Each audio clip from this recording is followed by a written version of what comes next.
All right, hello everyone. Thank you for watching today.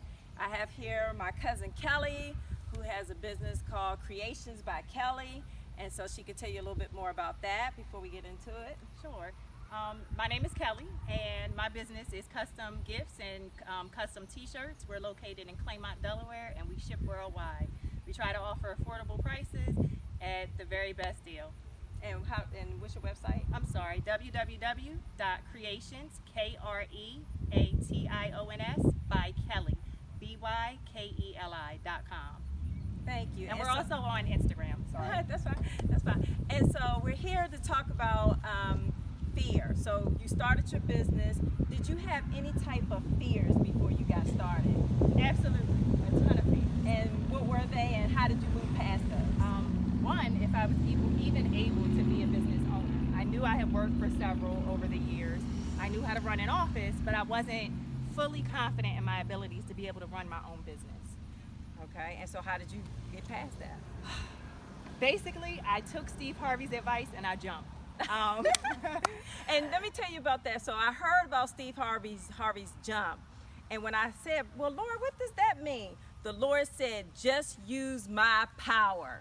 Oh, I love it. I wish you would have called me when I was listening to Steve Harvey's jump. So jump means, in the Lord's eyes, to just use His power, not your power, but His power. And that is definitely the truth. I was basically forced into starting my own business. I had done it for part-time while I worked in full-time corporate America. But then after my corporate America job basically dissolved, and my mother was ill, and I needed to take on the responsibility of taking care of her, I basically jumped. I did exactly what Steve Harvey said, and I had no choice. And sometimes you start getting nervous about your abilities, and you start letting fear control you. In this matter, fear had no say. I had no choice, and I was able just to take it and jump, and it was a blessing. It was the best thing I could have ever done. Okay, and so for some of you guys, you can do that because if you had a supporting spouse, Yes. who had a working job and could support. Yes. So some people don't have that. Absolutely. So, and thank God that I have, a husband like that too. So any advice to those who don't even have somebody who actually is partnered with them that can help them? What if they're single, that they just can't jump and leave their jobs? What would you recommend to Take them? a small jump. Take a small Take jump. a small jump. Okay. Every jump doesn't have to be as That's drastic or as large as the jump that I made. My jump isn't for everybody. My jump was what I needed to do in order to take care of my family and in order to take care of my mother at that time. But I wish that I would have jumped a little bit sooner. I should have taken a small jump and expanded my business maybe 5 or 10 years before I did what I did. I think that any forward moving step is a jump, is a step going towards your dream, and that's what everybody needs to do. Even if you want to start a t-shirt business like me, and you just only make t-shirts for your family reunion, that's taking a jump. That's getting your business out there. So any little step, any forward movement is always a positive thing. That is so true. And one of the things that my daughter taught me at a young age, she was writing a book I think she was like 9 years old or something. And so she said, okay, Mommy, don't disturb me for an hour. I'm going to write my book. And so I'm like, girl, please, you can't be writing no book in no hour. And so she went up, she did her little piece, she came back down, she said, okay, I'm finished. And I was like, girl, please. And I didn't take her seriously. But the Lord says she has done more than most people, because if you do 1 hour a day for 365 days, you have invested 365 hours into your business. Absolutely. Versus if you're waiting for this big chunk of space and time that you're probably never going to get. Exactly. Then you're still waiting the next year. You're saying, oh man, I didn't do anything.